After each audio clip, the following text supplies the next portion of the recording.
Troisième du groupe E avec 2 points. Nous parlons bien sûr des éperviers du Togo pour le compte des éliminatoires de la CAN Total 2025 au Maroc. Mais nous avons également la chance de nous qualifier. Il nous reste 2 matchs. Un match aujourd'hui et l'autre le dimanche. Nous avons sorti nos calculatrices pour calculer les points du Togo pour ensemble aller pour cette CAN 2025. Qu'en sera-t-il? Monsieur Ben Nassou, qui est notre sportif maison, reviendra avec les informations et tout ce qu'il y a à savoir sur le sport. Les autres chroniqueurs, à savoir Miss Grace, sera avec nous avec un livre que je suis sûre vous allez apprécier. Environnement, Miss Ruth. L'autre aura des coups de cœur également, des coups de gueule à vous donner ce matin par rapport à notre environnement. Et spécialement aujourd'hui, Monsieur Rock, l'inspecteur des événements, l'inspecteur Django Colombo sera avec nous pour vous donner quelques astuces. Nous savons que nous sommes à la fin de l'année et vous avez des événements, des astuces pour vous qui organisez des événements. La santé ne sera pas du reste. Le mercredi passé, nous avions parlé donc des grossesses extra-utérines. Le docteur Jean-Claude Colani sera avec nous, mais aujourd'hui, nous parlerons des fibromes et on terminera avec Find My Method. Nous allons parler, bien sûr, des méthodes contraceptives pour la reproduction et la fertilité. Tout cela dans une bonne ambiance que vous connaissez, bien sûr, tous les mercredis dans cette émission. C'est donc l'émission La Pause qui lance pour le compte de ce mercredi. On s'installe.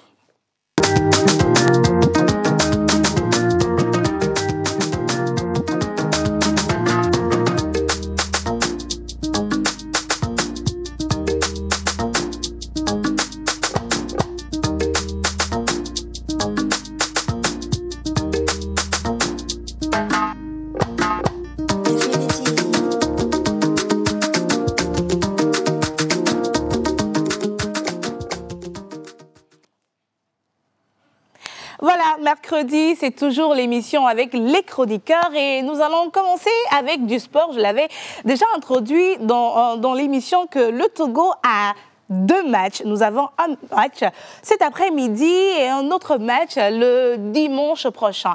Les informations par rapport à ces matchs nous seront données par Monsieur Ben Kokovi Sou et avec la complicité de la régie. Il est en vert, je suis un peu en vert. Je ne sais pas si ça augure quelque chose de bon pour les éperviers du Togo, mais ensemble, avec la régie, nous allons accueillir le tout premier chroniqueur de ce matin dans l'émission La Pause. Régie.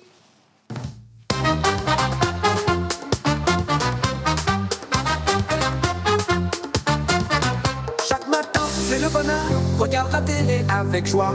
Tata Océane nous emmène dans l'actualité du jour. Les tambours résonnent fort, la trompette éclate en fête. On danse tous ensemble au rythme de la vérité. La pause avec Tata Océane. Chaque matin on se réveille bien, toujours bien informé. C'est la joie qu'elle nous donne. La pause avec Tata Océane. Chaque matin on se réveille. Alors je vais bien. Je suis en esprit, mais je vais bien. Tu as un esprit, mais tu vas bien. On est tous heureux parce qu'aujourd'hui, le Togo a un match. À chaque fois que le Togo a un match, c'est vrai que nous sommes un peu stressés, on a peur. Mais ce sont les éperviers du Togo. Et déjà, j'adore le maillot que tu as porté pour présenter ta rubrique du jour. Je me disais, Ben va porter quoi? Forcément. C'est comme si tu lisais dans mes pensées. Soutien oblige. Soutien oblige. Oui, alors Ben, il faut qu'on supporte nos éperviers. Il faut qu'on supporte nos éperviers. Moi, j'ai déjà sorti mes calculatrices. Je calcule ici, je calcule là-bas. Le Togo a 2 points. Nous sommes 3e de notre groupe. Oui. Mais comment est-ce que ça va se passer déjà? Bon, déjà, comme tu l'as dit, c'est une équation à multiples inconnus pour le moment. Parce que nous sommes de 3e avec 2 points. L'Algérie première du groupe avec 12 points. Oui, la Guinée équatoriale avec 7 points. Oui. Et donc, on a 2 matchs. Dans le premier match ce soir, aujourd'hui, contre le Libéria, qui est dernier du groupe avec 1 seul point. Oui. Donc, il faut qu'on aille gagner chez eux. Il faut qu'on gagne vraiment. Chez eux à 16h. Le match se déroule donc à 16h, passe à 16h. Il faut qu'on gagne chez eux. Et au même moment, il faut qu'on prie. Et c'est pourquoi je dis que je suis un esprit. Ça fait 3 jours que je n'ai plus mangé, je jeûne. Ça fait 3 jours que tu n'as plus fait quoi? Ça fait 3 jours que je n'ai plus mangé, je jeûne. Ben, faut pas mentir. Ça peut porter la poisse aux éperviers. Il faut dire la vérité. Toute la nation me regarde. Est-ce que je peux mentir? Toute la nation te regarde. Mais toute l'équipe t'a regardé tout au long de la semaine. Hein? Ils peuvent attester. Donc, je suis en esprit parce que je prie. Parce qu'au même moment que nous devons gagner contre le Libéria, il faut également que la Guinée équatoriale de Balthazar se fasse battre par l'équipe d'Algérie. Ok, attends, wait. Donc le Togo doit gagner. Oui. On doit battre le Libéria. Oui.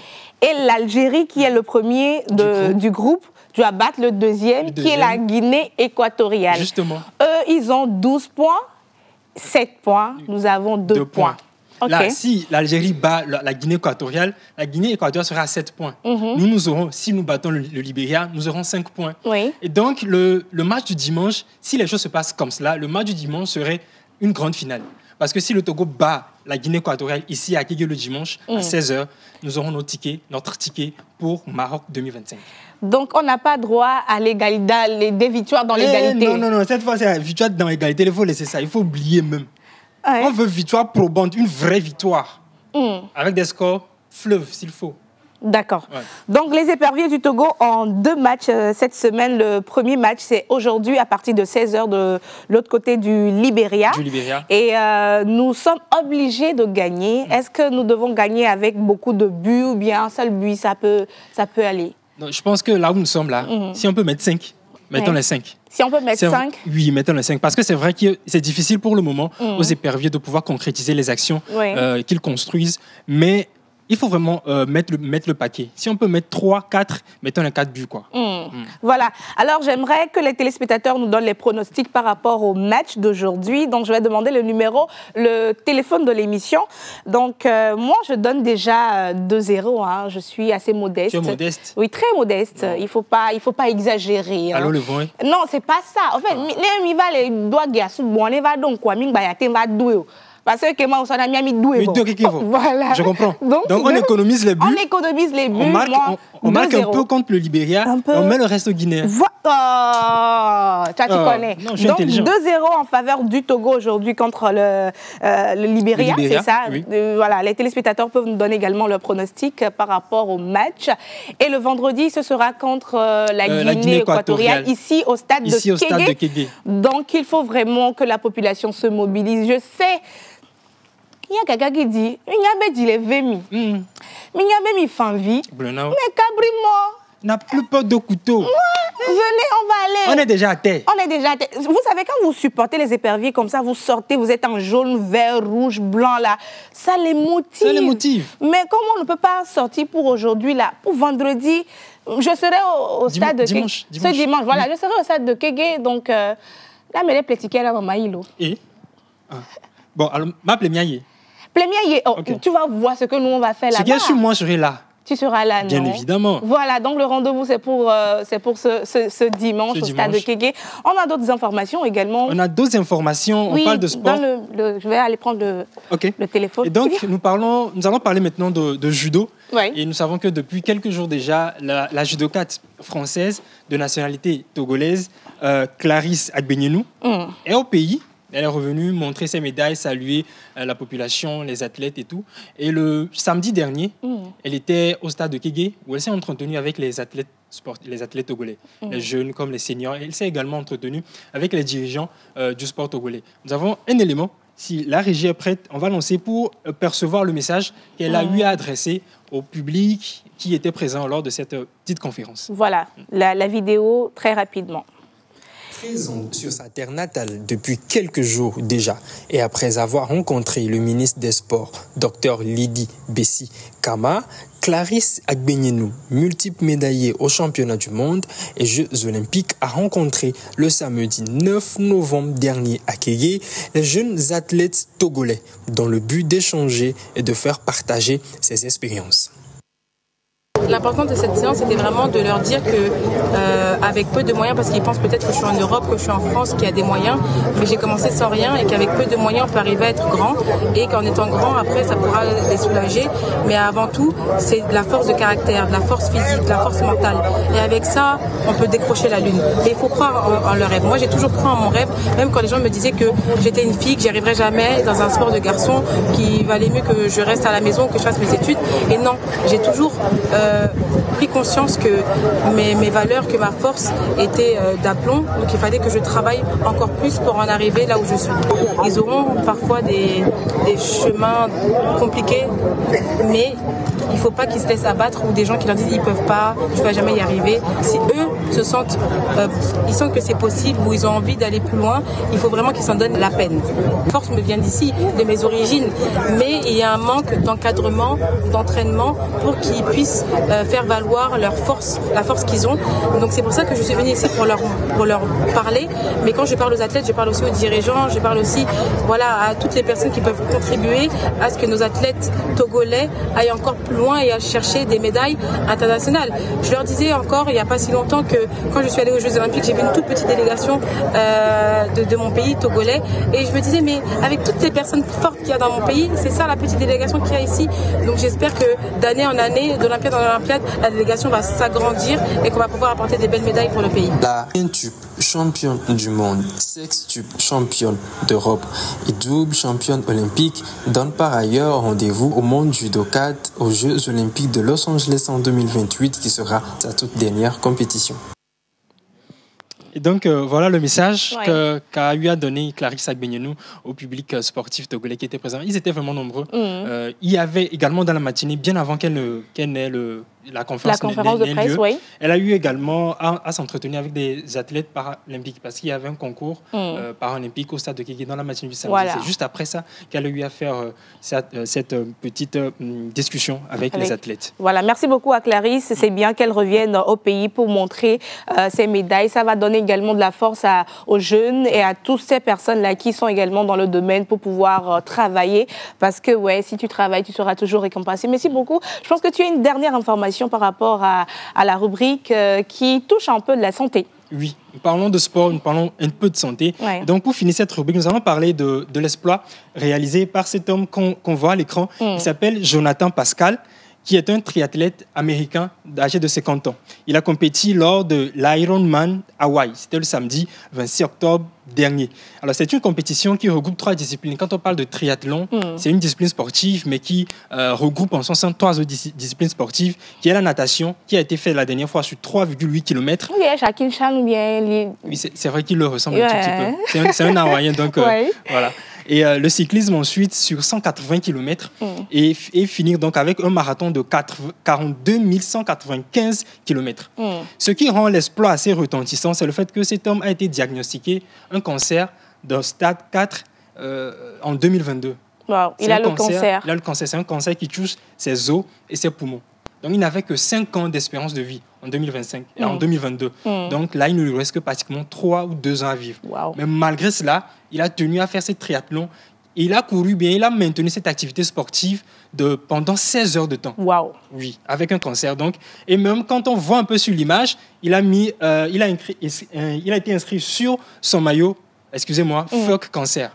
Ouais. Oui, c'est-à-dire, c'était vraiment un défi à lui qu'il a relevé. Malgré le cancer, le cancer ne l'a pas mis à terre. Pas du tout, il s'est montré vraiment résilient, il a tenu à faire cette compétition. Et c'est un bon message également de courage, de résilience qu'il envoie non seulement aux malades du cancer, mais à toute la population qui a eu à écouter ce message et à suivre cette discipline sportive qui a eu lieu en Hawaï. Merci beaucoup à M. Ben Sourou pour ces informations. Et l'information capitale, c'est que le Togo joue aujourd'hui, n'est-ce pas? Le Togo joue contre la Libéria. Le Libéria. Voilà, le Libéria, à partir de 16h. À partir de 16h. Moi, j'ai donné mon pronostic, c'est 2-0. Et toi? Ne sois pas modeste, hein? Non, 3-0. Bon, comme on est chez eux, 3-1. 3-1, on va leur donner un but comme gratuit. Ça. Voilà. Ouais. On a les pronostics. Vous pouvez donc donner vos pronostics sur le numéro affiché au bas de l'écran dans quelques instants pour encourager le public togolais à pouvoir suivre. Il y a un monsieur qui dit « Bonjour, je me nomme Germain Abalo Kessou, je réside à Tellier. Pour les pronostics du match d'aujourd'hui, je souhaite 2 buts à 1 en faveur des éperviers du Togo. Bonjour la pause. Bonjour. Alors pour le match d'aujourd'hui, 2 buts à 1, j'ai confiance. Rafietou depuis Kara. Pourquoi merci beaucoup. 2 buts à 1 revient souvent comme ça?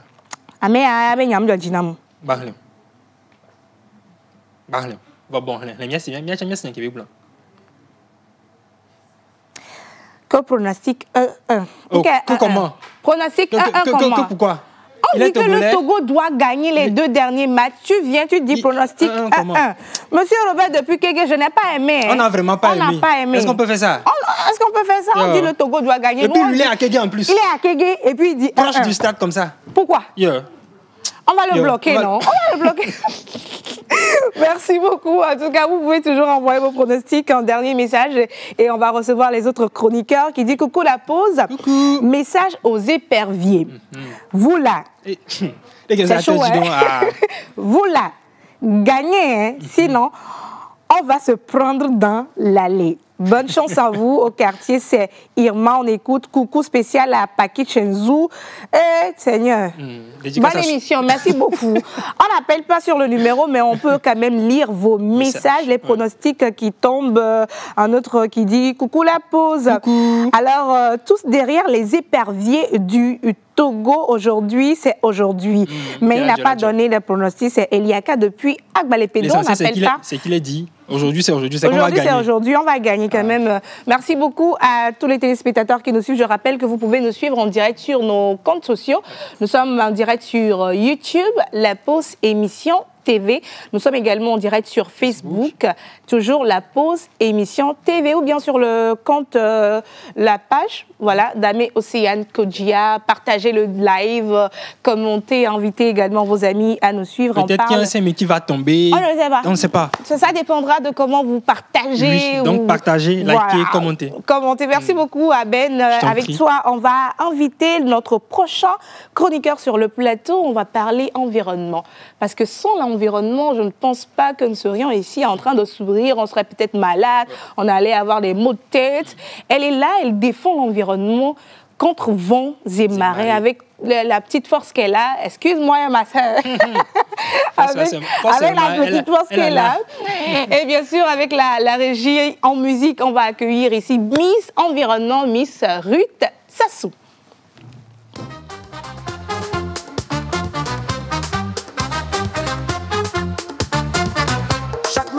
C'est le bonheur, regarde la télé avec joie. Tata Océane nous emmène dans l'actualité du jour. Les tambours résonnent fort, la trompette éclate en fête. On danse tous ensemble au rythme de la vérité. La pause avec Tata Océane. Chaque matin on se réveille bien, toujours bien informé. C'est la joie qu'elle nous donne. La pause avec Tata Océane. Chaque matin on se réveille bien, toujours bien informé. Merci Régie. Ruth, l'autre, comment tu vas? Je vais très bien, Miss. Tu es très belle aujourd'hui. Merci. Pourtant, elle est dans la simplicité, mais elle dégage une beauté. Oh là là là là. Avec du noir. Savourez ma beauté depuis votre maison, s'il vous plaît. Oh là là. Ma chérie, environnement toujours avec toi. Toujours. Alors aujourd'hui, nous allons parler des conséquences de cracher et d'uriner sur l'environnement et aussi sur notre propre santé. Il est temps qu'on en parle. Donc je suis là pour ça. Les conséquences d'uriner. Oui. Où?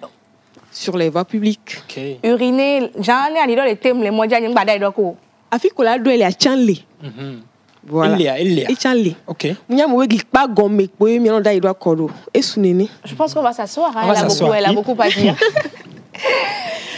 Environnement avec toi. C'est un sujet qui nous permet de réfléchir à la manière dont un acte apparemment anodin peut perturber l'équilibre d'un environnement communautaire et urbain. Qu'il s'agisse d'uriner ou de cracher, que ce soit sous le mur du voisin ou en pleine circulation, ces actes ont des répercussions à la fois sanitaires, environnementales, mais aussi sociales. Et c'est de cela que nous allons parler aujourd'hui. Avant de commencer, cette question vous est adressée à vous qui nous suivez et aussi à vous qui êtes dans le live. Est-ce que vous avez déjà été victime du crachat ? C'est-à-dire en pleine circulation, quelqu'un se permet de cracher et vous recevez peut-être l'entièreté du crachat sur votre visage. Exactement. Vous recevez l'entièreté du crachat sur votre visage, peut-être des gouttelettes de crachat sur votre peau. Hein? Ou encore, avez-vous une fois été choqué par l'endroit où quelqu'un s'est mis à uriner? C'est immédiatement. Voilà. Miss Ruth, vous êtes libre de parler. Oui, exprimez-vous. Exprimez-vous. En tout cas, c'est une bonne chose. Hein. Ouais. Souvent, il y a les personnes qui sont dans les voitures ou bien sur la moto qui se permettent de cracher en route. Exactement. Et il faut voir la vitesse. Yes. Et pia! Au revoir. Alors, vous qui nous suivez depuis votre maison, ou bien vous qui êtes dans le live, vous pouvez exprimer cela dans les commentaires. Si vous avez déjà été victime de cela ou pas, écrivez cela dans les commentaires. Alors, rapidement, nous allons rentrer dans le vif du sujet. Parce que les crachats ou encore les urines ont des répercussions négatives sur l'environnement, mais aussi sur notre propre santé. Sur notre santé, pourquoi? Parce que ces deux actions, bien l'urine, bien le crachat, contiennent des pathogènes comme des bactéries par exemple ou des virus qui peuvent être source ou cause de propagation de maladies, surtout quand l'individu est atteint. Mais également, nous avons les conséquences environnementales, comme par exemple les crachats et les urines, sur la voie publique ou dans les espaces publics, nuisent à la propreté et à l'esthétique de l'environnement. Et cela rend les lieux moins agréables pour les autres usagers qui ne pourront en aucun cas supporter les odeurs nauséabondes. Mais en plus de cela, il y a la pollution de l'air. Nous polluons l'air en faisant ce genre de choses. Pourquoi? Parce que les crachats contiennent les salives, bien entendu, et les mucus qui peuvent polluer l'air ou la surface de l'environnement. Parce que lorsque le crachat est projeté dans l'air, il peut se dessécher et libérer des particules qui polluent l'environnement.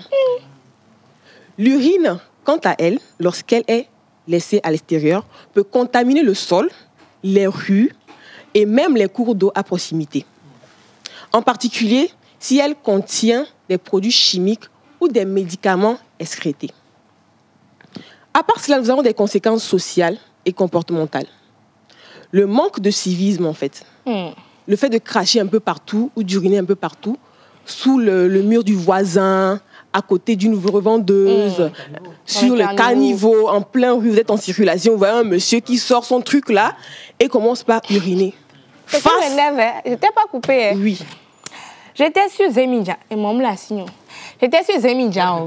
Il y a plus de Amen. Et puis, on allait, et puis le Z-man me dit, Tata, m'bonalo, minam 2 minutes. Et je suis descendue. C'est le tonton qui est allé il s'est arrêté sur le caniveau comme ça, et puis il a commencé par uriner. Alors il était face à vous. J'ai dit, mais oh, des maillots de joie. Il m'a dit, Tata, donne-moi 2 minutes. Je suis descendue de la moto. Il ne s'est même pas caché. Hein. Il a juste baissé un peu. Il a caché un peu. Et puis il a uriné. Au moins il a caché. En fait, c'est parce qu'il a habitué. Au moins il a caché comment? Tu as dit c'est caché, donc au moins il a caché. C'est qu'il est habitué en fait. Donc il l'a tellement fait que ça ne lui dit à rien un moment, ça ne lui dit plus absolument rien. De se soulager juste comme ça. Des fois c'est gênant. Hein. Oui.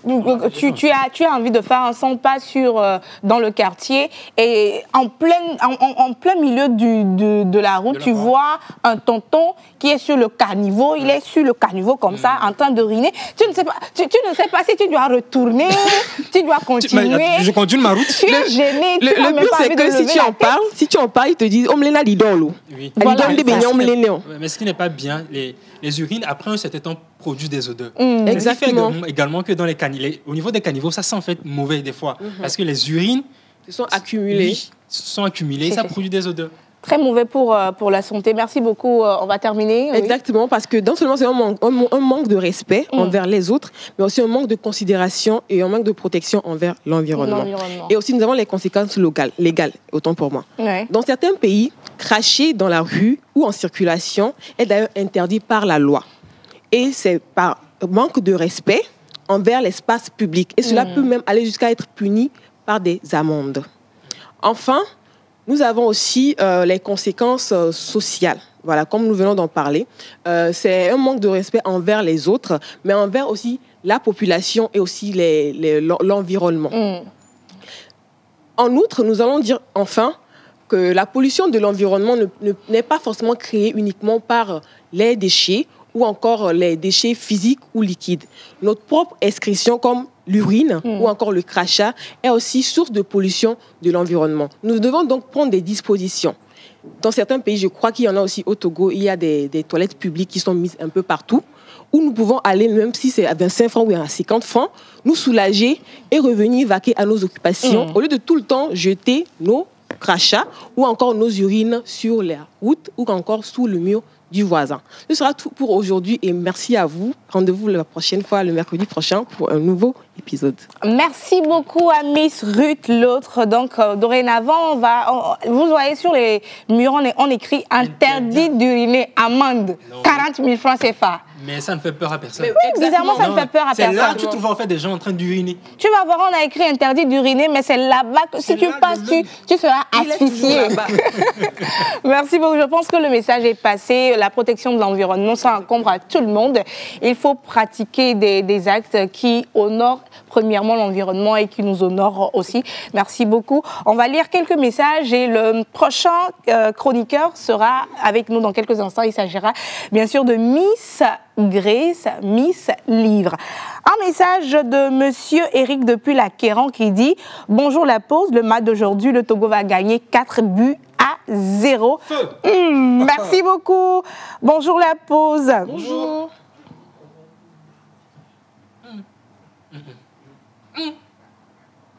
C'est erreur ou bien c'est truc? C'est truc. Faut lire. Je ne peux pas lire.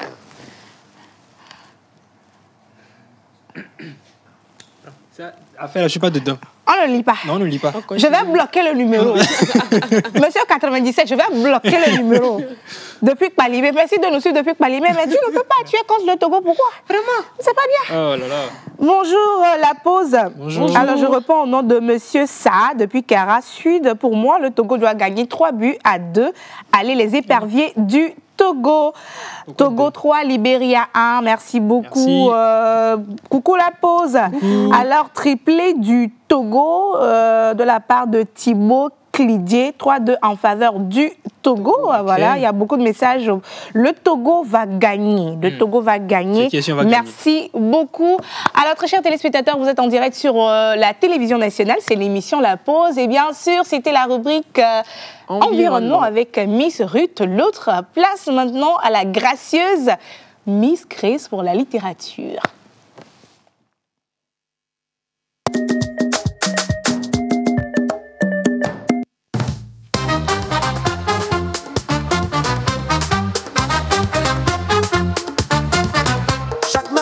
C'est le bonheur, regarde la télé avec joie. Tata Océane nous emmène dans l'actualité du jour. Les tambours résonnent fort, la trompette éclate en fête. On danse tous ensemble au rythme de la vérité. La pause avec Tata Océane. Chaque matin on se réveille bien, toujours bien informé. C'est la joie qu'elle nous donne. La pause avec Tata Océane. Chaque matin on se réveille bien, toujours bien informé. C'est la joie qu'elle nous donne. Les nouvelles locales et mondiales, les sujets sont abordés. Tata Océane parle vrai, nous guide avec sa clarté. Les percussions nous appellent à vivre le moment présent. Avec chaque nouvelle annoncée, on bouge au gré du temps. La pause avec Tata Océane. Chaque matin on se réveille bien, toujours bien informé. C'est la joie. Merci beaucoup. Voilà, on revient au studio. Nous allons parler littérature avec Miss Grace Bonne. Avec son instru, elle va nous faire la présentation de l'œuvre du jour. Exactement. Demain attend notre jour.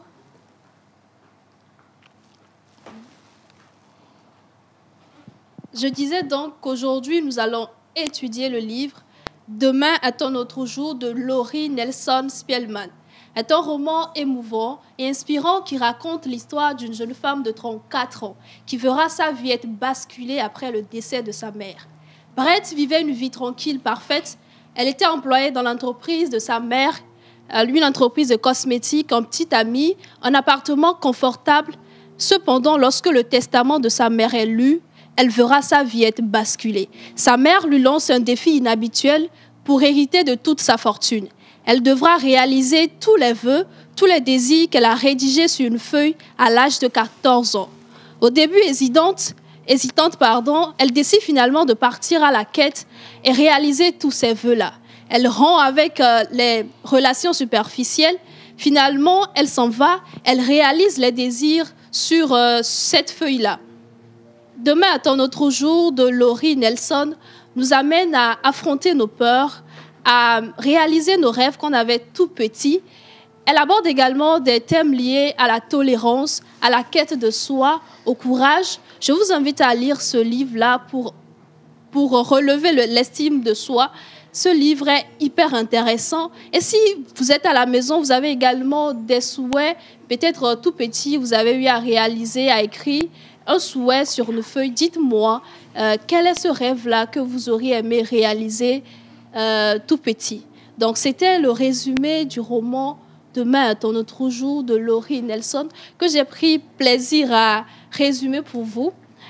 Ce livre, l'auteur a pris plaisir également à utiliser un style fluide pour pouvoir que tout le monde puisse lire le livre, comprendre. Le style est minimaliste, l'écriture est parfaite. Ce que moi j'ai déploré dans ce livre, c'est que l'histoire est un peu idéaliste, on va dire. On voit que Brett affronte des peurs, des difficultés, mais qu'elle arrive à surmonter beaucoup plus facilement que dans la réalité. Certains lecteurs pensent qu'il aurait dû corser un peu les défis pour Brett dans le livre, mais en général, c'est un roman que je vous invite à lire. Ça va vous aider à augmenter votre estime de soi, à augmenter le courage et beaucoup de choses. Donc, c'était le résumé du livre Demain est un autre jour, tout simplement. Oh, j'ai été emportée par la présentation, également par le contenu du roman, n'est-ce pas? Du jour. Demain est un autre jour. Demain est un autre jour. Ce que moi j'ai retenu, c'est que au fur et à mesure qu'on grandit, on se perd. Exactement. On se perd de nos objectifs, de tout ce qu'on voulait devenir. Et avec les charges, au fil des ans, on oublie carrément ce que nous sommes. Exactement, c'est bien ça. Et c'est ce qui est arrivé à Brett dans le livre. Elle avait des vœux, elle avait des souhaits qu'elle voulait réaliser quand elle sera grande. Mais une fois qu'elle est arrivée à maturité, elle a tout oublié. Et pour hériter de la fortune de sa mère, elle était obligée de revenir en arrière, de se rappeler de tout ce qu'elle avait. Les moindres détails dans le livre. Elle voulait toute petite avoir un chat, par exemple, avoir un cheval. Et à partir de cette condition-là, elle a pu avoir un chat, un cheval et tout ce qui allait avec. Donc c'est exactement ça. Lorsqu'on grandit, on oublie nos ambitions, nos rêves oubliés, nos ambitions naïves, mais qui sont hyper importants. Finalement, lorsqu'on réalise cela, on se rend compte, enfin, qu'on vit mieux. On prend connaissance de soi-même, on apprend de nouvelles choses également. Donc, c'est très, très important. Je pense que ce livre est également une leçon pour nous. Moi, toute petite, j'avais des rêves. Je pense que maintenant, il faudrait que je les réalise. Est-ce que tu peux nous donner un seul? Ah Oui. Quand j'étais toute petite, je voulais avoir, comme tous les autres, une grosse voiture. Une grosse voiture qui ne peut même pas entrer au studio. Le camion. Non, mais une voiture. Avoir également une très grande bibliothèque. Très, très grande. Je pense que maintenant, dès que j'ai lu le livre, je me suis dit non, il faudrait y aller, quoi. Il faudrait vraiment commencer par réaliser tous ces rêves oubliés, ces ambitions qu'on avait toutes petites. Ben? Oui. Il y avait un rêve oublié quelque part, quelque chose que tu aurais voulu faire. Tu parles de rêve oublié. Oui. Je l'ai réellement oublié. Ambition naïve. Bon, tu ne l'as pas vraiment oublié, mais c'est juste que les champs de vision, mais quoi. Non, en fait, je voulais devenir artiste. Ah! Sérieux. Je voulais réellement devenir artiste. Je suis choquée. Je me sens pas bien. Il faut nous redonner quelque chose, on va voir. Gospel, n'importe. Quelle chanson? Nous, on veut juste écouter la voix, n'importe. Vas-y. Je t'ai encouragée, ne me déçois pas. Ouais. Qu'ils en donnez-en. Ah. Mba font plus nous zizi hao.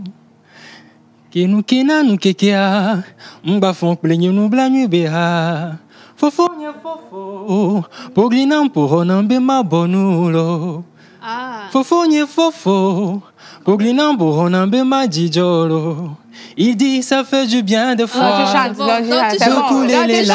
bon. Tu chantes, tu chantes. Tu peux Belle, encore tu réaliser chantes. ton rêve. C'est bon. tu Moi, peux les toujours- Jolo. Eh, sous Néné là. Les studios à Meno, les Jolo. Bref. Eh, sous Non, Néné non, c'est là. bon. Album Agbana. Album Agbana, waouh. Non, tu peux toujours réaliser. Mais pourquoi pas? C'est pas trop tard. Hein, tu peux toujours réaliser ce rêve-là. On verra bien. Miss Ruth Lotte, Ruth Lotte. elle rêve de devenir Miss Togo depuis des années. Mais fallait pas. Ça, c'était pas mon rêve quand même. Mais Ah bon? mon C'est vrai rêve, que là, même tu n'as quand pas j'étais gagné. petite- Quand j'étais petite, mon Ouais. rêve même. Ça va te paraître bizarre, mais c'était de devenir une sœur. Yo. Ah ouais? Sista. Sista, oui. Ingevajo. Mais caméra, pourquoi tu lis? Là, t'as vu auto. Et toi, toi, moi, c'était mon Mais rêve en pourquoi? fait. Simplement à cause de leur accoutrement en fait. Ok. Ah, mais le ben dodo il y avait un Ici, doho. c'est à Rovignac qui est les mères. Oui, mais j'étais petite. Et aujourd'hui, qu'est-ce qui s'est passé? Mais elle peut toujours confesser. On Cette tenue-là, continue. elle a porté. Ouais, ouais. Pour aller où elle veut. On parle de rêve. C'était mon rêve. Le dernier chroniqueur de cette émission ce matin, j'aimerais bien avoir son rêve d'enfance, un rêve oublié, ce qu'il aurait voulu avoir ou devenir. Mesdames et messieurs, pour vous ce matin, Monsieur Roch Katako.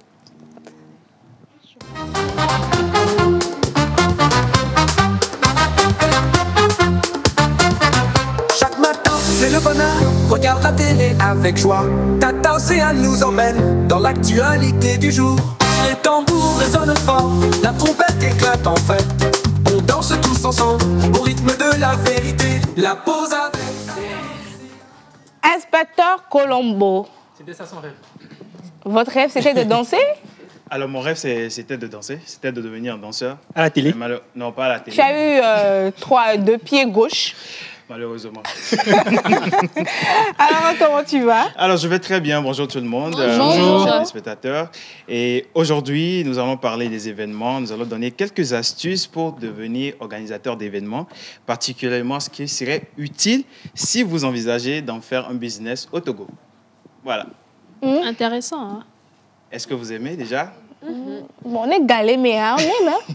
Est-ce qu'il y a l'argent dedans dans l'organisation d'événements? Parce que tous les organisateurs d'événements du Togo que je connaisse là, à chaque fois, ils disent « Oh, Milou fait ».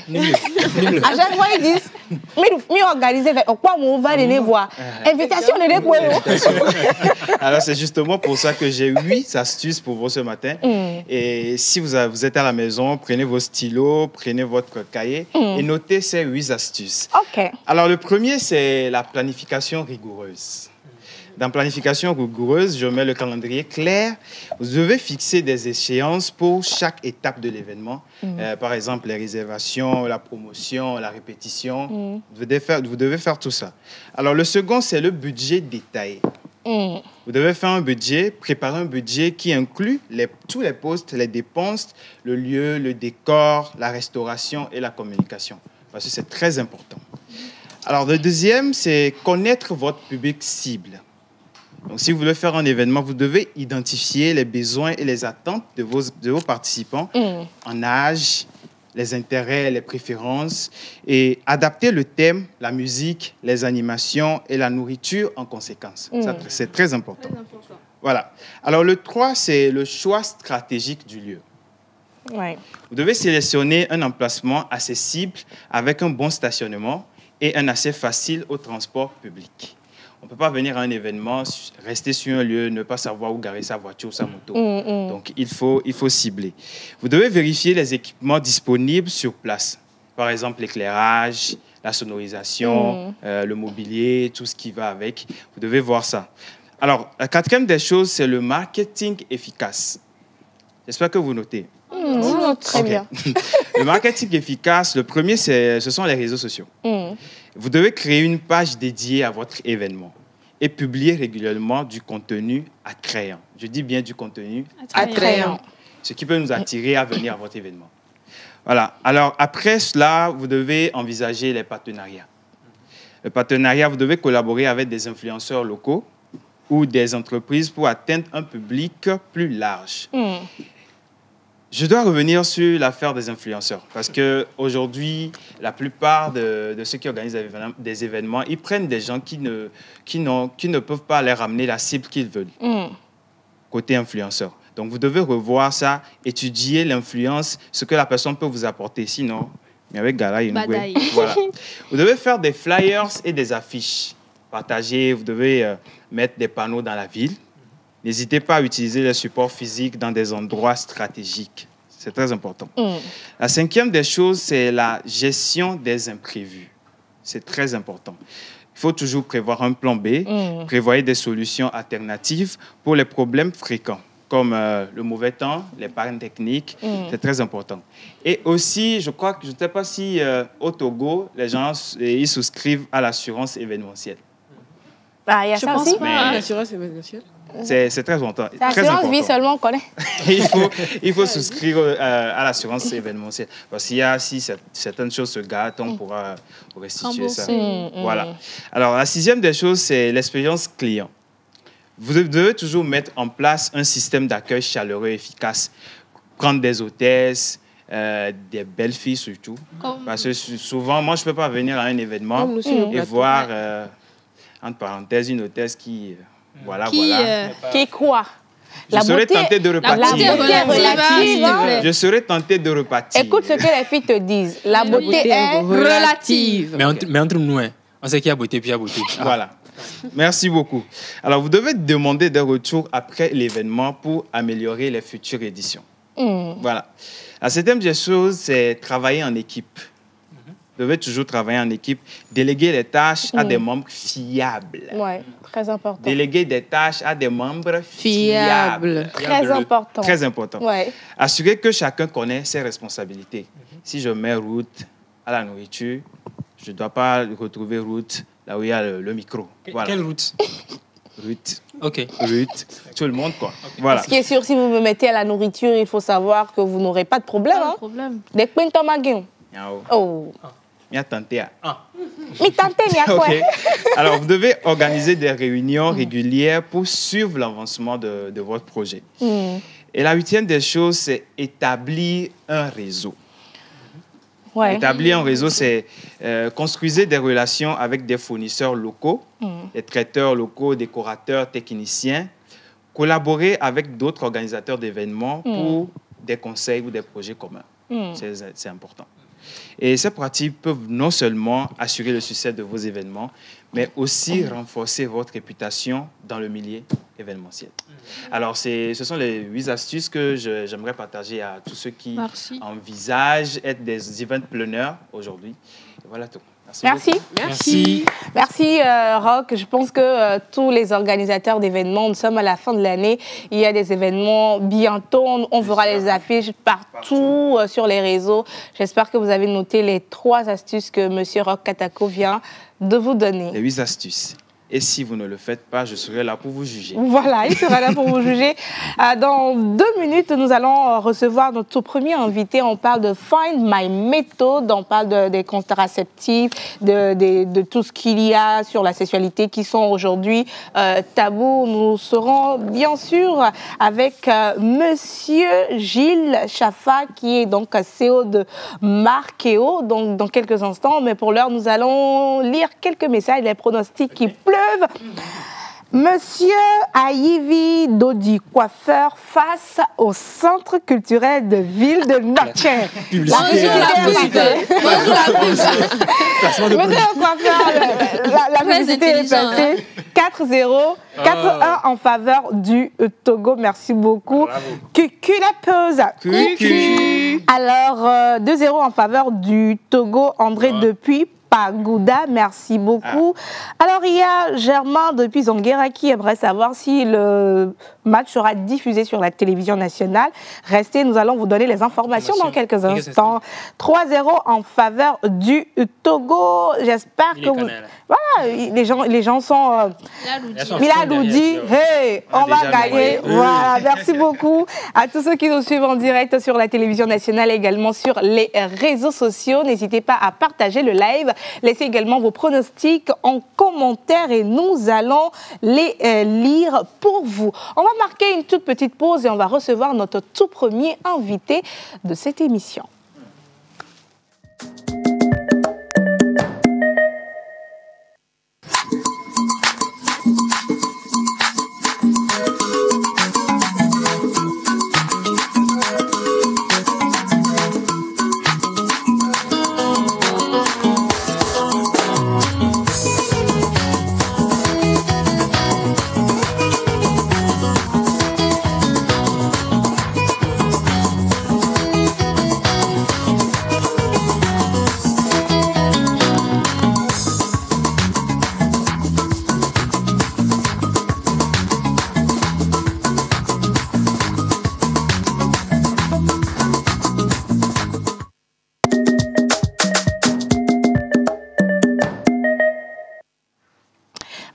sommes de retour sur la télévision nationale dans l'émission La Pause. Ça va être un peu plus sérieux maintenant parce que nous allons parler de la santé reproductive et qui est également un sujet assez tabou aujourd'hui.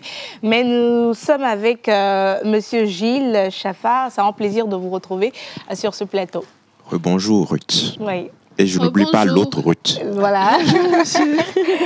Alors, avec vous aujourd'hui, monsieur, nous allons parler de Find My Method. Vous étiez sur ce plateau il y a quelques semaines et on en a parlé. Mais aujourd'hui, on va approfondir un peu plus. Et ma toute première question pour vous, c'est de savoir pourquoi la contraception est-elle encore un sujet tabou dans certaines sociétés, dans certaines régions aujourd'hui? Merci Ruth. Mais je voudrais te poser une autre question en te disant, est-ce que tu as eu l'occasion de parler de la sexualité avec tes parents? Donc, la réponse à ta question est claire. Cela reste une question culturelle. Ouais. Je pense que ça reste un sujet tabou. C'est vrai que de plus en plus, avec l'évolution, avec l'avancée au niveau de la technologie, etc., on arrive à glaner un certain nombre d'informations donc sur ce que je peux appeler le net. On arrive parfois à en parler avec nos parents. Même nous, aujourd'hui, en tant que parents, je pense qu'on prend des gants pour parler d'un certain nombre de choses avec nos enfants. Ouais. Ce qui ne devrait pas être le cas parce que nos enfants découvrent déjà un certain nombre de choses sur le net. Sur les réseaux, donc, oui. Il vaut mieux leur en parler dès à présent afin que les enfants puissent comprendre ce que c'est. C'est vrai qu'il faut atteindre un certain âge, mais il faut commencer à en parler. Et donc, l'idée de Find My Method, c'est de dire, si cela reste une question culturelle et que les enfants découvrent cela par eux-mêmes, parfois sur Internet, autant que les enfants puissent avoir la bonne information. Et donc, voilà pourquoi donc, cette plateforme a été mise en place pour permettre aux enfants, aux jeunes, d'accord, de pouvoir avoir la bonne information, donc des informations certifiées par donc, des experts dans le domaine. Voilà. Donc voilà pourquoi donc, cette plateforme a été mise en place. Voilà réellement la vision. Donc, voilà. Alors, Find My Method, c'est une application qui donne les informations par rapport à en général, la question de la reproduction. Et aujourd'hui, comment est-ce que Find My Method contribue-t-elle à informer et sensibiliser sans la stigmatisation? Alors déjà, comme je l'ai dit la dernière fois, c'est complètement anonyme. C'est complètement anonyme et derrière, il y a de l'intelligence artificielle qui, après un certain nombre de questions, vous permet de connaître, de faire votre profiling, comme on le dit. Donc, on a à peu près votre profil. On sait à peu près, suivant les types de questions, si vous souffrez d'une maladie, par exemple du diabète, etc. Et sur cette base-là, on vous prescrit, en fait, on vous oriente à une méthode. Et lorsque vous êtes même orienté avec cette méthode, vous avez la possibilité de le confronter parce que vous pouvez aller chercher encore beaucoup plus d'informations. Il y a donc un onglet qui vous dit, si vous voulez confronter ou bien si vous voulez avoir beaucoup plus d'informations sur la méthode, vous cliquez là-dessus pour mieux comprendre le processus. Ouais. Donc, c'est déjà par cette démocratisation de l'information qui, par derrière, est certifiée par des experts. C'est de cette façon donc, que l'application ou cette plateforme contribue donc, à envoyer ce que je peux appeler la bonne information à la bonne personne et au bon moment. Voilà. Alors, Monsieur Gilles, j'ai une question pour vous. Quel type de questions ou de préoccupations sont les plus courants chez les utilisateurs de Find My Method? Alors, il y a différents types de questions. C'est les questions qui reviennent. C'est souvent quelle est la méthode à utiliser? Est-ce que c'est sûr? Est-ce que les gens parlent souvent de qu'après un certain nombre de temps, vous ne pouvez pas avoir des enfants parce que vous prenez un certain nombre de méthodes. Donc, voilà des questions qui reviennent beaucoup plus souvent. Donc, au niveau donc, des utilisateurs. Mais ces questions-là ont donc des réponses. Il y a des réponses, comme je l'ai dit, derrière donc, l'application, derrière la plateforme, il y a des professionnels qui ont déjà, d'une façon ou d'une autre, mis un certain nombre de réponses pour l'ensemble de ces questions-là. Voilà. Alors, Monsieur Gilles, j'aimerais savoir en quoi la plateforme peut-elle impacter concrètement la santé reproductive? Déjà, il y a l'information. Quand vous savez déjà ce que vous faites, ça évite déjà un certain nombre de questions. Je donne un exemple. Lorsque vous savez comment vous protéger, vous savez, vous évitez donc les grossesses non désirées. Et cela évite d'aller vers ce que je peux appeler un avortement, qui est donc réglementé dans notre pays. Et donc, le fait de mettre l'information à la disposition des personnes quand ils en ont besoin, c'est la chose la plus importante aujourd'hui. Et comme je vous ai dit, il y en a qui refusent d'aller vers des médecins, pourquoi pas, et qui vont prendre des informations en prenant des conseils chez leur ami. L'ami peut donner de mauvais conseils, c'est ce que nous remarquons souvent. Donc, pour éviter cela, cette plateforme donc, est mise à disposition pour que vous puissiez avoir, en tout cas, que la jeunesse et que toutes les personnes intéressées puissent avoir la bonne information. Quand vous avez la bonne information, vous prenez de bonnes décisions et vous êtes sûr d'avoir de très bons résultats. Alors, toute dernière question pour vous, Monsieur Gilles. Find My Method, quelles sont donc les visions de cette application pour l'avenir et comment est-ce que Find My Method pense continuer par sensibiliser, briser les tabous sur tout ce qui est sexualité? Le tabou, vous ne brisez que le tabou que lorsque l'information est mise à disposition. Donc, déjà, il y a une question qui est là. En termes de ce qui se passe dans notre culture, aujourd'hui, c'est difficile. On ne peut pas changer nos parents. Nous, en tant qu'enfants, nous commençons déjà à changer un certain nombre de choses en termes d'habitude par rapport à nos enfants. Certainement, nos enfants vont aussi changer leur habitude par rapport à nos petits-enfants à venir. Et donc, si nous avons déjà la possibilité, si nous arrivons aujourd'hui à parler avec nos enfants, ce serait déjà quelque chose d'assez intéressant. Ça, c'est des conseils aussi qui sont donnés au niveau donc, de la plateforme. Au-delà de cela, comme j'ai parlé tout à l'heure de l'information qui est mise à disposition, les gens connaissent. Quand vous connaissez, forcément, vous y allez de l'avant. C'est comme à chaque fois, vous pouvez même aller sur la plateforme pour vous passer, comment on appelle, le test. Juste, ça vous permet de maîtriser un certain nombre de choses de façon systématique. Donc, en termes de vision, c'est déjà la démocratisation de l'information, mettre l'information à disposition et éviter des situations qui sont après difficiles à rattraper au niveau donc, de la jeunesse. Voilà. Merci beaucoup à M. Gilles Chaffa. Je rappelle qu'on était avec vous et on a parlé de la plateforme Find My Method, qui est une application. On parle de tout ce qui est sexualité, surtout de contraception. Et donc, mais merci. Je pense que les informations que vous avez données sont allées droit aux personnes de droit. Et très rapidement, où est-ce qu'on peut trouver l'application? Comment est-ce qu'il faut la voir? C'est payant, c'est gratuit? L'application est gratuite, elle est sur le net. Comme j'ai dit, l'information est démocratisée. Vous avez une connexion Internet, vous tapez www.findmymethod.org. D'ailleurs, dans l'utilisation, nous avons mis en place un cas pratique. Je ne sais pas si ça passe déjà actuellement sur l'écran. Et donc, quand vous regardez donc, cela, ce sont des questions qui passent, des réponses. Suivant les réponses donc, que l'abonné ou bien l'internaute donne, finit par avoir une réponse finale pour lui donner un type de contraceptif qu'il peut utiliser. Donc, c'est un peu cela. Vous tapez www.findmymethod.org et vous avez donc l'information. Merci beaucoup à M. Gilles. Donc, on va marquer une toute petite pause et on va recevoir le dernier plateau santé. On parlera donc des fibromes avec le docteur Jean-Claude Colani, qui est gynécologue obstétricien. Pause et on revient juste après.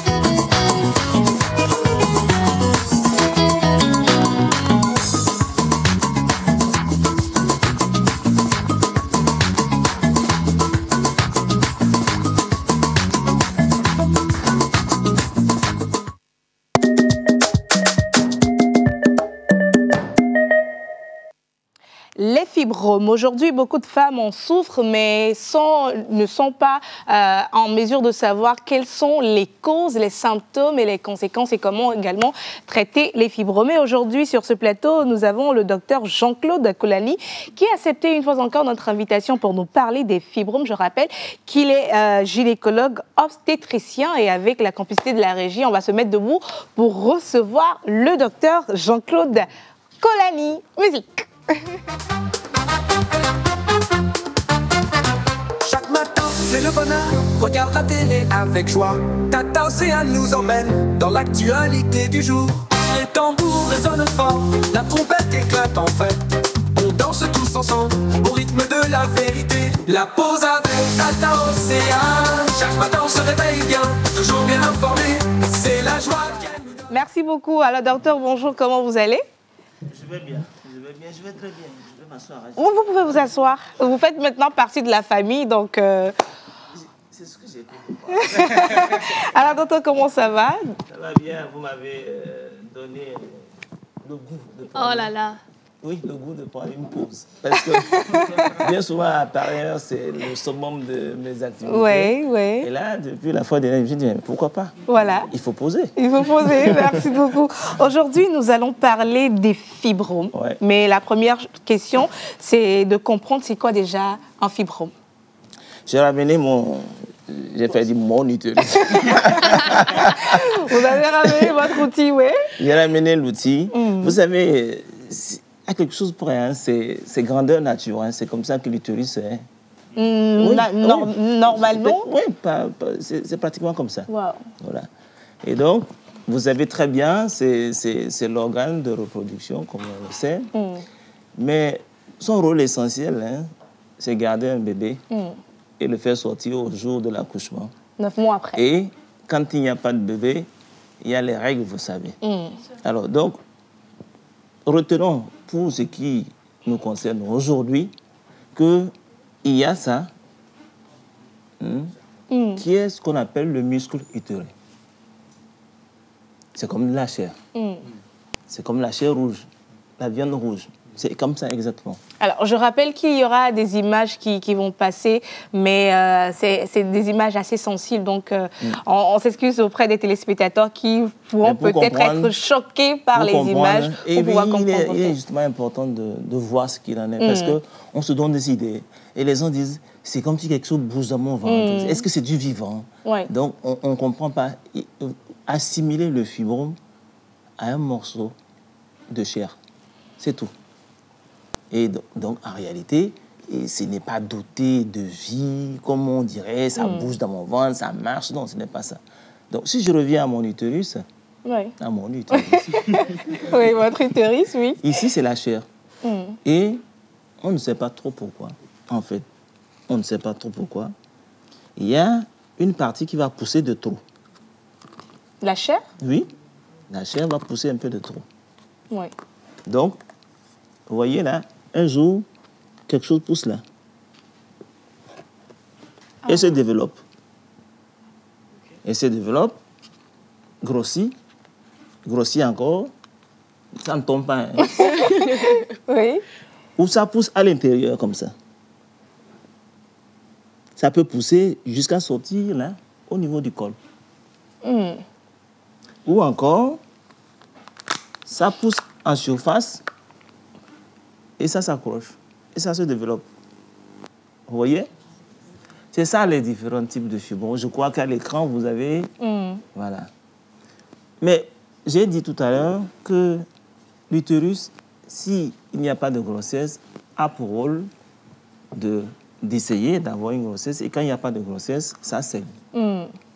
Alors, vous imaginez un fibrome qui va pousser ici à l'intérieur, l'intérieur qui est censé être le lieu de production de règles. Ouais.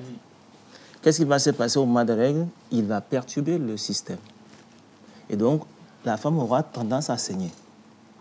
Je vais volontiers rester sur ce signe-là, qui est un signe important, mais négligé, ignoré. Un peu comme les douleurs au moment des règles, sur lesquelles aujourd'hui on insiste tellement pour faire référence à une autre maladie, l'endométriose. Ouais. on voudrait faire comprendre aux femmes que saigner abondamment, ce n'est pas normal. Ah, mais on nous dit aussi que si tu saignes moins, c'est pas bien. Saigner, il y a des normes. Saigner abondamment, c'est vrai que c'est difficile de quantifier les règles, mais globalement, quand vous changez quand même 3 garnitures par jour, il faut se poser des questions. C'est vrai que vous avez tendance à penser, elles ont tendance, que les règles doivent être abondantes, qu'elles doivent couler à flot, qu'elles doivent être rouges. Voilà, c'est ça. Et on a comme l'impression que ça purifie le corps de quelque chose qui est mal en vous. C'est ce qu'on nous dit. Les femmes, qu'est-ce que vous avez de mal en vous? Point d'interrogation. Ben, on nous dit que les règles, ce sont des impuretés. Donc, si ça ne sort pas, c'est que ça reste. Ça crée le mythe autour des règles. On pourra en parler un jour. Ouais. Les menstruations, c'est quoi? Ça crée le mythe. Et ça fait que la femme, justement, a des problèmes dans la société parce qu'elle est en menstruation. Oui. Non. Donc, ce n'est pas du sang, les règles. C'est un peu d'eau. On va dire un peu de sang. Mais ça ne doit pas être rouge. Ça ne doit pas se coaguler. Vous ne devez pas saigner plus de 3 garnitures par jour. Et donc, c'est l'un des signes importants, principaux, de la présence de fibromes. Du coup, quand on saigne, si je comprends bien, quand on saigne beaucoup, que ça dépasse, il faut se poser des questions. Autre signe, comme on a dit, si ça pousse, le fibrome, ça devient gros. Oui, le ventre grossit. On va avoir mal. Ouais. Et l'utérus n'aime pas qu'il y ait, on va dire, un corps étranger, un élément étranger en lui. Il se battra. Un fibrome qui est là, ça va lui inciter l'utérus à se contracter. Et donc, au cours des règles, on aura très mal. Le fibrome en grossissant, vous savez, l'utérus n'est pas comme ça dans la nature. Il est entouré d'autres organes. Et donc, il peut, l'utérus devenir très gros, appuyé sur la vessie en avant. La femme a tendance à pisser un peu trop. De temps en temps, elle va pisser. Elle a une gêne en pissant. Même chose derrière. Elle a des difficultés d'aller à la selle. Et sans une gêne, ça devient gros. Tellement gros que parfois, ça déforme. Ça déforme le ventre. C'est tellement gros. Mais alors, il faut que ce soit très gros. On a toujours l'habitude d'entendre les femmes dire « Oh, est-ce que ce n'est pas un fibrome ?» Non, il faut que ce soit vraiment gros. Et là, on en trouve. Les femmes noires, on va dire, sont les championnes des fibromes. La race noire. Et là, on aborde un peu d'où ça vient. Il faut dire que c'est génétique, comme ça. Il faut comprendre ça comme ça. C'est-à-dire que quand on fait le constat de la présence des fibromes, on se rend compte que ça ne vient que, après les règles. Après la puberté. Et deuxièmement, que ça a tendance à régresser après la ménopause. Donc il y a un facteur hormonal. Mais ce facteur hormonal ne suffit pas. On remarque par exemple que quand une jumelle a des fibromes, la seconde là, route et route, c'est ça? Oui. Pas des jumelles. Oui. Quand une mère a des fibromes, sa fille a tendance à l'avoir. On dit que c'est souvent héréditaire. Et enfin, on remarque que c'est beaucoup plus dans la race noire. C'est beaucoup plus les noirs. Elles ont donc les plus gros fibromes, les plus nombreux.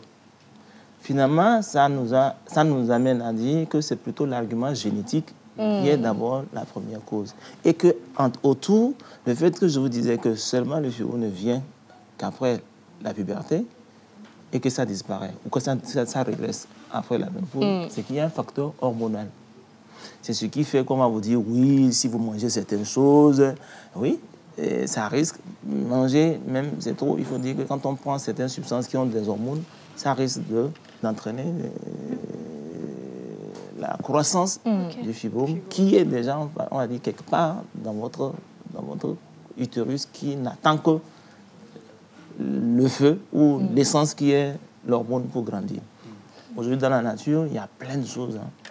C'est ce qu'on appelle les perturbateurs endocriniens. Oui, oui. Ça m'a fait très compliqué. Oui. Retenez simplement qu'on a un fibrome parce qu'on est disposé à l'avoir, parce qu'on est une femme noire, parce qu'avec le temps, ça grossit, donc avec les hormones. Voilà. Alors, docteur, comment est-ce que ça se manifeste aujourd'hui? C'est vrai que vous aviez donné quelques symptômes comme les règles abondantes et tout ce qu'il y a avec. Mais aujourd'hui, on peut remarquer qu'il y a des femmes qui ont des fibromes, mais ils ne le savent pas.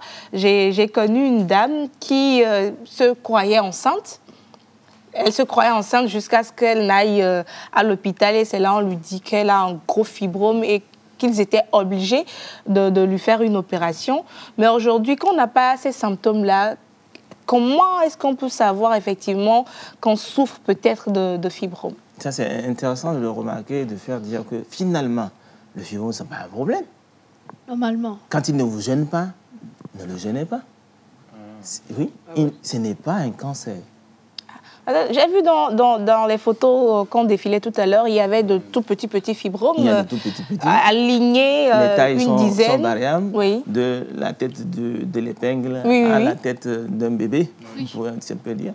Donc, c'est selon le signe qu'on a, qu'on sait qu'on a un fibrome. Ou bien ça vous fait saigner, ou bien vous avez mal. Mais sachez que dans la majorité des cas, on va dire, c'est seulement dans une fois sur 4 que le fibrome gêne. Donc, on peut ainsi porter son fibrome pendant longtemps sans s'en rendre compte. Ouais. Est-ce qu'il faut inciter les gens à aller à l'hôpital pour chercher à savoir s'ils ont un fibrome? Ça, ce sera un autre problème. Ça va nous créer un autre souci. Parce que, figurez-vous que près de 80% des femmes noires, après 35 ans, ont des fibromes. Okay.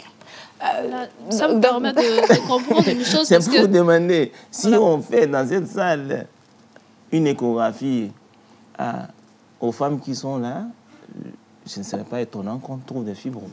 Alors, docteur, moi j'aimerais poser une autre question. Je ne sais pas si c'est vrai ou pas.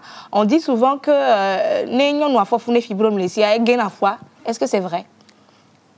Je vais répondre à l'inverse en disant que j'ai dit 80% des femmes portent des fibromes.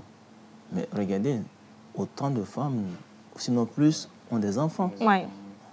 Si c'était vraiment ainsi, il y aurait un problème. Il n'y a que quelques fibromes qui peuvent gêner la conception. C'est quand les fibromes prennent la place, ici, dedans, donc du bébé. Ça peut soit entraîner une fausse couche ou bien gêner l'évolution de la grossesse et rendre difficile l'accouchement, etc., etc. Mais habituellement, le fibrome et la grossesse font bon ménage. On peut donc parfaitement avoir son fibrome et avoir une grossesse, ensuite accoucher normalement. D'accord. Alors, est-ce qu'il y a une différence entre le fibrome et la myome? C'est la même chose. Vous appelez routé et adjoavi, c'est ça? Oui. C'est la même chose. C'est la même chose. Les gens disent fibrome, on dit fibromyome. Le nom hautement scientifique, c'est léomyome ou tout simplement myome. Donc, tout ça, c'est pour désigner la même et unique chose. Le bon nom, on va dire, c'est myome. Myome. D'accord. Ouais. Moi, j'aimerais poser une question. Oui. J'aimerais poser une question. Moi, j'aimerais savoir, vous avez dit que le fibrome, c'est quelque chose de naturel. Et c'est au moment où ça commence par déranger que ça pose problème. Comment est-ce qu'on peut éviter le fait que le fibrome ait une taille assez imposante pour nuire à notre santé? Parce que si c'est naturel et que 80% des femmes ont le fibrome, qu'est-ce qui cause ou bien qu'est-ce qui pousse le fibrome à augmenter de volume et qu'est-ce qu'on peut faire pour éviter cela? Déjà naturel. C'est parce que vous avez des hormones. Je vous ai dit, il faut avoir la prédisposition. Donc, génétiquement, vous avez la prédisposition, mais vous avez des hormones. Naturellement, c'est pour ça que c'est à la puberté que ça commence à grossir. Donc, inévitablement, si vous l'avez, ça risque de grossir. La croissance varie d'une personne à une autre. Mais les facteurs extérieurs, c'est par exemple vous apporter dans votre vie des substances qui ressemblent aux hormones, qui vont pousser vos hormones à faire grandir le fibrome. Mais qu'est-ce qui peut favoriser donc le fait que les hormones permettent à ce que les fibromes puissent prendre de la taille? Est-ce qu'il y a... Bon, est-ce que si on mange quelque chose, peut-être par exemple, ça c'est un facteur qui favorise? Je peux prendre par exemple la banane, bien l'orange. Non, les aliments habituels, ce n'est pas ça. Non, ce ne sont pas les aliments de tous les jours. Mais il y a certains aliments dans certains pays, moi je ne veux pas les nommer parce que là, ça va commencer par jaser partout. Oui. Non. Il y a certains pays, dans certains pays, on sait, par exemple au Nigeria, dans certaines régions, ils ont une alimentation qui apporte beaucoup d'estrogène dans ce qu'ils mangent. L'estrogène étant l'hormone de croissance, on va dire, au niveau de l'utérus. Et c'est dans ces contrées-là, on a remarqué qu'il y a beaucoup de fibromes. Voilà, tout simplement. Ça me permet de mieux comprendre parce que dans mon quartier, à moi, il y a beaucoup de femmes qui ont de gros ventres, qui se disent j'ai fibrome, mais qui sont toujours là. Donc ça voudrait dire que tant que ça ne dérange pas, nous sommes là, on attend. Mais... Le gros ventre, ce n'est pas fibrome. Deuxièmement, il faut que ça dérange. Et puis, en réalité, le seul examen qui nous permet de savoir qu'il y a fibrome, c'est l'échographie. C'est l'échographie. On fait l'échographie, on regarde. Mais encore une fois, quand vous allez en consultation pour dire bonjour au médecin, parce que ça aussi, tout à l'heure, j'entendais, quand on remonte, vous pouvez le savoir, vous êtes censé aller en gynéco une fois par an, hein? Même si vous n'avez rien.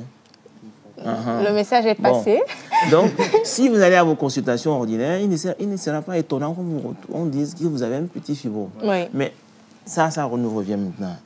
Nous, les médecins, les prestataires, oui, c'est ça, arrêtons de faire ce qu'on appelle le choc des images et le poids des mots. Voilà. Ah, vous avez un fibrome. Non, elle ne sait pas. Elle ne sait pas, donc c'est comme si elle n'avait pas. Si ça ne gêne pas, il n'y a pas de problème. Et la patiente vous dit, mais docteur, on ne fait rien. On ne fait rien, on va laisser comme ça. Oui, on ne fait rien parce qu'il n'y a rien à faire. Parce que vous n'avez rien. N'oubliez pas que, in fine, à la fin, ce qu'il faut comme traitement pour un fibrome, bien souvent, quand il faut traiter vraiment et définitivement, c'est une opération, une chirurgie. D'accord. Donc, on ne va pas aller s'attaquer pour faire une chirurgie pour un fibrome qui ne gêne pas. Ouais. Tout ce qu'on va donner comme traitement, ça c'est le deuxième versant, et vous dites, mais si vous n'allez pas opérer, on va laisser comme ça, on va les laisser évoluer, un peu comme si ça nous culpabilise. On dit, mais c'est comme si on ne vous assiste pas. Non. Les médicaments qu'on a aujourd'hui, et ça il faut le dire, et ça ouvre aussi le versant du traitement traditionnel. Oui, aujourd'hui, sur le traitement moderne, il n'y a pas encore de médicaments à avaler, à injecter pour faire disparaître un fibrome. Les médicaments que nous donnons aujourd'hui sont des médicaments qui ont tendance à diminuer les symptômes, diminuer la taille, faire disparaître par exemple les saignements parce que l'intérieur de l'utérus pousse un peu trop quand il y a des fibromes. Mais après ça, après quoi, il n'y a pas vraiment de traitement. En 2010, il y a eu des traitements qui sont apparus, mais très vite ont été retirés parce que les effets secondaires c'était pas vraiment ça. Voilà. Donc aujourd'hui, que quelqu'un vous propose, et ça je vous dis toujours, voilà. je dis ce sera le dernier mot du docteur. Très bien. Que quelqu'un vous propose un traitement pour ou contre les fibromes, je leur dis toujours, je veux voir la personne. Je veux collaborer avec elle. Parce que vous voyez le nombre de femmes qui ont des fibromes. Si je suis son amie et qu'on découvre ce médicament, nous serons des milliardaires. Merci beaucoup, docteur. Merci beaucoup, docteur. C'était un moment assez intéressant. On a parlé donc des fibromes avec le docteur Jean-Claude Kolani, qui est gynécologue obstétricien. Merci d'avoir encore accepté notre invitation, docteur. Merci à Miss Ruth Lotte, Grace, Rock et à Ben. On se retrouve à 16h pour le match des éperviers du Togo. J'espère que la victoire sera des nôtres. Et donc, on se retrouve demain pour émission spéciale Mon défi. D'ici là, portez-vous ou bien à demain. Merci à toute l'équipe, à la réalisation, aux caméramens et à toute la technique. À demain, si vous êtes à table. Au revoir. Bon appétit. Bye bye. Mes fibromes m'attendent.